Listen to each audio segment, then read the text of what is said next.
John Miller, welcome to the Bookshelf Conversations. Hi, Ron. Thank you for having me. Congratulations. Your new book, The Last Manager, How Earl Weaver Tricked, Tormented, and Reinvented Baseball, has won the coveted Spitball Magazine Casey Award. Yeah, thanks. That was very exciting, especially to get a call for an award from a magazine called Spitball. Uh, it's just part of the folklore of baseball.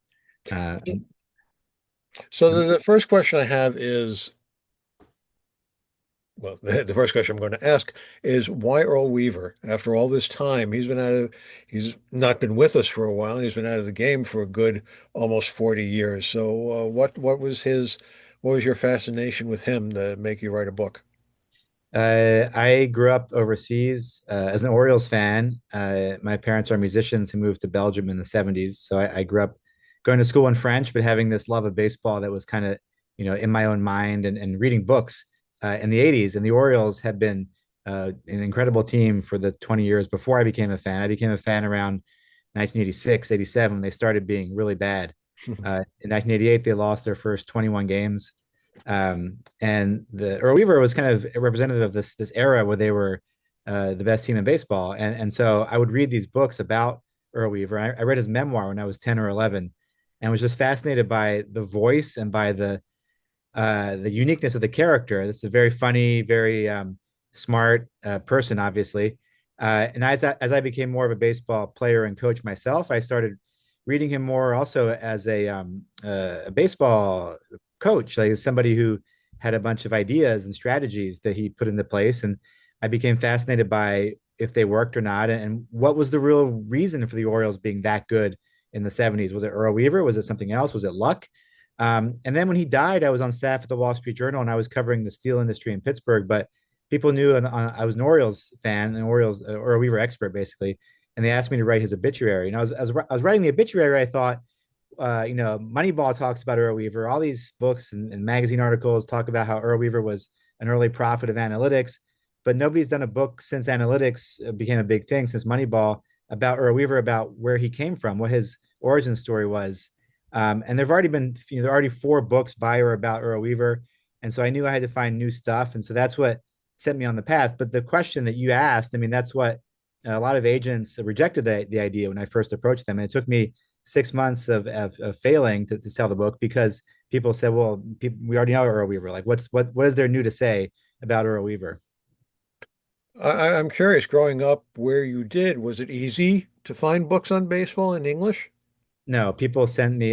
So my parents had siblings in the U.S., so they would send me books in the mail as presents, and then we would come back here every year or two, and I would find books or newspaper clippings to read. Also, the paper we got as English-speaking Americans in Europe was the International Herald Tribune, and it was a compilation of the best of the Washington Post and the New York Times. And so they reprinted a lot of Tom Boswell's columns, and Tom Boswell was this great Washington Post writer who loved Earl Weaver. And so part of my entry to Earl Weaver was all these intellectuals and these writers like Roger Angell in the New Yorker and Tom Boswell, who all were like besotted with this guy. They thought he was this kind of, working class philosopher prophet kind of, who was very funny. And so because they loved him, I read about him in their writing, and so I fell in love with him too. Of all the teams you could have picked, how did you pick the Orioles as your favorite team? Both my parents are from Maryland. My mom's from Catonsville near Baltimore, and my dad's from Bowie, which is DC suburb. And so in the summers, that's where we would go. We would go to Maryland, and I had uncles who would take me to Memorial Stadium. And so I would spend, 10 months of the year in rainy Belgium going to school in French. And then America was like this, beautiful, there were no stresses in America. It was the summer and no school, and people were happy. And it was like a really cool thing. And I just fell in love with baseball as a fan, but also as a player. I had uncles who pitched to me, and then went back to Belgium. We had a really good little league in the 80s because of the Cold War and all the Americans stationed in Europe. There's very good youth baseball in Europe for me to play in. So that's how I became, yeah, really a baseball person. I want to talk about the title of the book, and I want you to explain each adjective of the title. So you say how Earl Weaver tricked. Let's start Yeah. with tricked. Well, he was inventive, and it's in the sense of having, tricks to win baseball games. And also his background, he grew up on the streets of St. Louis. His uncle was a bookie. He was kind of a wise guy, like in Damon Runyon stories. Like he had, you wouldn't really trust him. He was kind of a hustler, and so he corked a bat in the minor leagues, and he had his groundskeeper work on corking bats. The Orioles were never caught corking bats, but they experimented with it in batting practice. He was the first to use a radar gun, the first to have data in the dugout. So it's kind of a wide interpretation of the word trick, but it's essentially in a game you have secrets or strategies that you're not revealing immediately, and that you bring those to the table and try to win with those tricks, if you will. Tormented obviously is the umpires, and he was somebody who nobody really got along with in a kind of primary sense. He fought with everybody, but it was fruitful in a way. Like the players said after the fact, he pushed them and tormented them towards something that was bigger than themselves. That they were pushed to be better players, a better team. And obviously, a lot of umpires hated him. They thought he was over the top. They didn't think he was funny.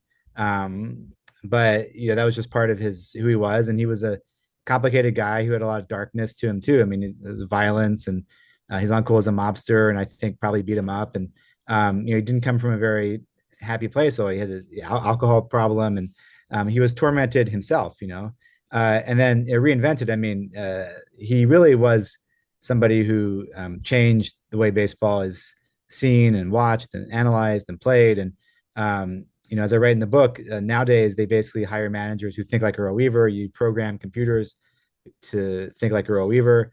In addition to the radar gun, which I mentioned, he was always open to new ideas, and he would try things like he would bat his best pinch hitter lead off in the game because he would think that at bat in the first inning is worth as much as in the ninth inning when if you're down by a run, why not just have him lead off the game? Then you put in your best defender who's not a good hitter after that to replace him.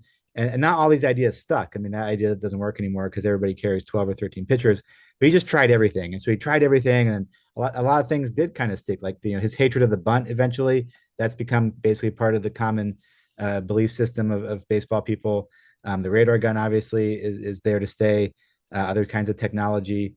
And just this idea that baseball is a very probabilistic sport where you respect the number of outcomes, and you don't overreact to the immediate game. Like you have an idea of the odds involved, much like a gambler, which he was. Mhm. And so that's a mindset. Like front office people, like they won't talk about it on the record, but they'll say we're obsessed with gambling. Like we read books about playing blackjack. Like it's a sport that has been enmeshed in the shadows of gambling, but now more overtly so because the math is so important and present. And Earl Weaver kind of made that happen. One of the people who made that happen. So you mentioned his embrace of analytics. How do you think he would get along in today's baseball? Yeah, that's a good question. I think he would, struggle. I mean, he'd have to get sober. I mean, the kind of drinking he did is not something that would stand. I mean, people still, get hammered after a tough loss, but not they don't pass out and puke in the clubhouse. I mean, that would happen with him. But as far as the actual numbers, I mean, I think he would really do well in triaging the information and figuring out what was important and what's not, because these, but baseball players are they're not intellectuals. They're not analysts. I heard a funny story. Pat Murphy, the Brewers manager, was talking about how when a front office guy came down to the clubhouse, he gives him a shirt that says Ivory Tower. And I think Earl would do something similar where he would say, okay, well, what you're giving us is not like, it has to have some use, but it's not just going to like pass it along to the players without digesting, without saying this matters, this doesn't, this is what would be useful. Because that's what gamblers do. They synthesize a lot of information. So he would have been really good at that triaging thing. And I don't think in his, as a younger person, I don't think it would have scared him. I think he would have seen baseball as baseball, and he would have picked out what he thought could help him win. Now, you mentioned his drinking problem. Is that why he left the game at such a young age? Because he Yeah, was in one his mid 50s when he he was only stopped managing. 51 the first time. Yeah, I mean he part of it. I mean he lived to be 82, which is pretty shocking because he smoked 3 or 4 packs of cigarettes a day. Yikes. I mean, by his own words, he only cared about baseball since he was 4, and he was burned out in a kind of classic sense. Like I left the Wall Street Journal at age 39 because I was just tired of doing it. And, people, their careers go in a certain way, and then all of a sudden they don't feel like it anymore. It's not in their hearts. And I think that's also probably what happened. I think there's a beauty to that integrity that he could have made a lot of money staying in baseball, but just didn't feel like it anymore and didn't have it in him to pretend. And he came back for a year and a half for the money, and it didn't work out. He was bad at his job for the first time, and then he quit for good. And that, he only had he had one losing season his first year in the minors in 1957 with a team in Fitzgerald, Georgia. Then he had 26 consecutive winning seasons, which is really an extraordinary achievement. I mean, a manager doesn't always choose his players, and so to have 26 winning seasons in a row is really incredible. Then he had one losing season in '86, then he was done. So there's a symmetry there, like one losing season, 26 winning seasons, and then one losing season, and that was it. So it seems like almost the front office was looking for a reason to get rid of him, just giving him a chance of one losing season after all the success. Something was going on there. Yeah, they only gave him 1 year contracts for most of his career because they needed that out. I mean, he really was a difficult person to deal with at times, and the fact that he was a winner really was what insulated him from getting fired. He was never fired. He walked away from his last job, and it was yeah, again, he was a lot to handle, and it was made possible only by the success they had, which is really extraordinary. And people forget the Orioles won more games than any other team in the 70s, had a better run differential, and were incredibly successful under Earl Weaver. And there was no way they could fire him with that record. So when I think of Earl Weaver, the comparison comes up Billy Martin. So how would you compare the two? I mean, they were both geniuses. I mean, one thing I gained in writing this book, and I'm sure if you live in New Jersey, you'll appreciate this. I mean, Billy Martin was as much of a genius. I mean, incredible record of success, constantly turning around teams. He has some record for like most turnarounds or most times taking a team that had a losing season to the playoffs. I mean, but he was self-destructive in a way, and Earl had the same flaws, but somehow was less self-destructive. I mean, and Earl had this great line about Billy Martin. Billy understands baseball. He just doesn't understand life. And so there was a kind of tragic part to that character, whereas Earl Weaver was a more comedic part, even though they had the same um, problems. I mean, Earl was a little more disciplined with the fighting. I mean, in the minors, he was being heckled, and after running out a ground ball and getting caught out, he turned right into the opponent's dugout and got the stuffing beat out of him by an entire team, and they put him in the hospital. And after that, he never started another fight. And so, although he did go after players, I mean, Bobby Grich told me he tried to punch him, like much like Earl. Billy fought with Reggie Jackson. Earl would go after people physically. Yeah, so I don't know. There's a kind of charmed life aspect to Earl that Billy Martin didn't have. And they would often, I mean, it was very entertaining. They would performatively, jaw with each other in the media. And then one of the joys of this project was reading all these clippings from the 70s where, he reads like nobody's media trained, nobody cares about what it looks like. They're just speaking the truth and trying to be funny and trying to be, entertaining for the writers. And they would say things like, next time I see that guy, I'm going to deck him, or he's the best manager who's ever been fired 4 times. Like they would just like talk trash, and it was very entertaining. And yeah, so yeah, again, I came to appreciate Billy Martin a lot more writing this book. When you were doing the research on him, what surprised you most?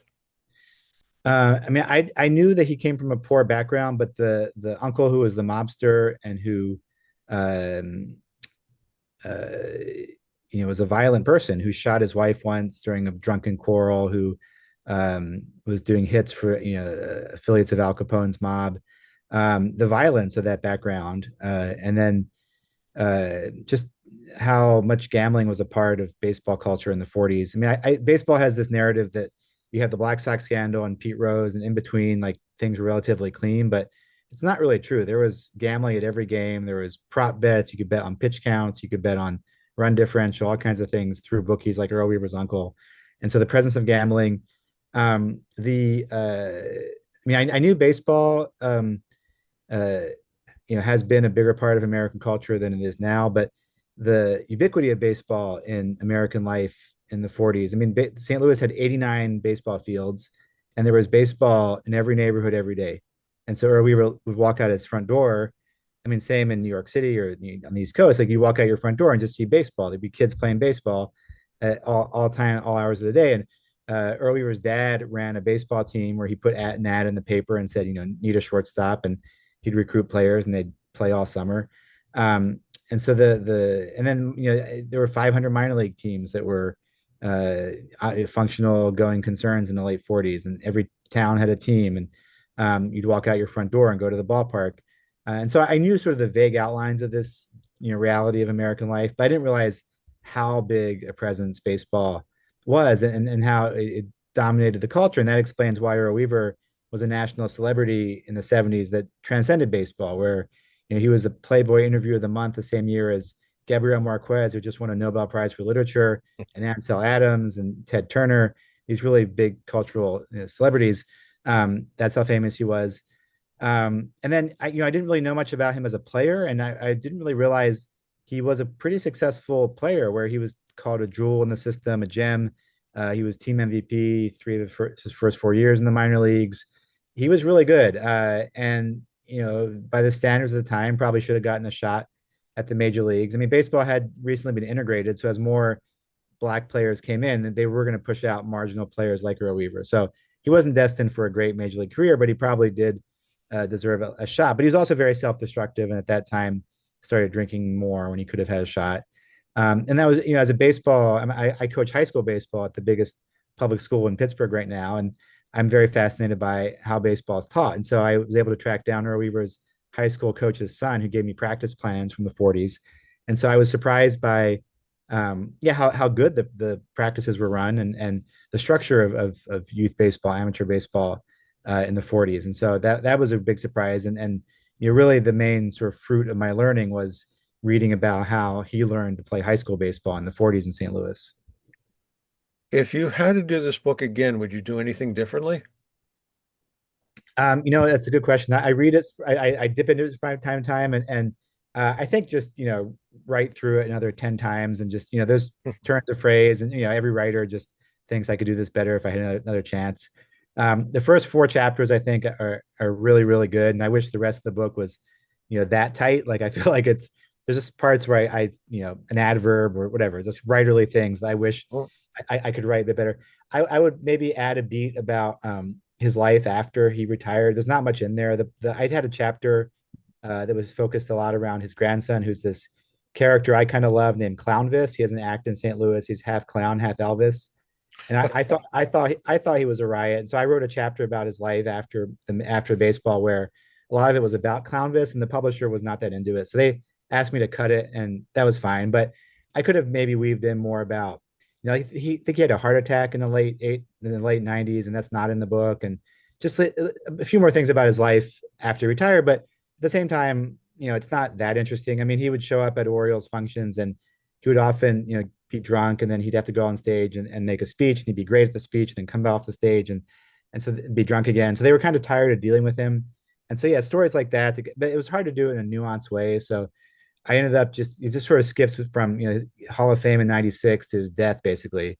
But again, this is somebody who lived on a baseball field, and also the people say, I mean, there's one criticism is that there's not a lot about his personal life and his second marriage, and his widow is still alive, and just out of respect for her privacy, I didn't explore that. It's not a book about his marriage. It's about his life as a baseball person. And then I tried to talk to her twice. I think we talked once, and then she didn't want to talk again. So I just let that part go. Really, there is stuff about the family and how he reunited with his kids and grandkids after he retired, and there's a beat about that. But yeah, so maybe more about the personal side. well, it certainly was a very well-received book, and obviously winning the Casey Award is just confirmation of how good the book was. Do you have plans for another project? Uh, not specific. I mean, I just had a kid. I'm he's 1 year Congratulations. old, and I'm 48, and so I'm a first time dad, and I'm also coaching a high school baseball team and doing magazine writing. So doing a book's very difficult, as and people who around so I feel like I will wait until I have an idea so good that I can't not do it. Mhm. I think a lot of people get trapped into doing a second book after their first book does well. And as you know, even a very successful book is not does not make enough money to live off of. So Right. I need to do projects that I have a steady job with an economics data company that pays the bills, and so I'm going to wait until something comes along.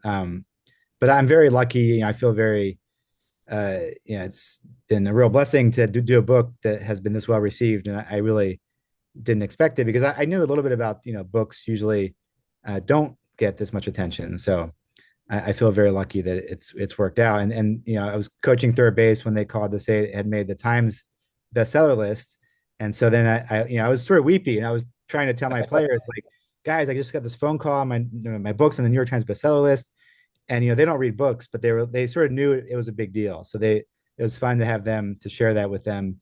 And one of the boys was like, "So, Coach, how does it feel to be a New York Times best-selling author?" And he's not going to read the book, but it was a fun thing to share with the kids. Sure, sure, sure. Well, John, it's been a pleasure talking with you. Again, we've been talking with John Miller, author of The Last Manager, How Earl Wheeler Tricked, Tormented, and Reinvented Baseball. Congratulations again on the Casey Award and all best. Good luck. Thanks, and thanks for what you do to promote baseball books, Ron. I really appreciate it. My pleasure.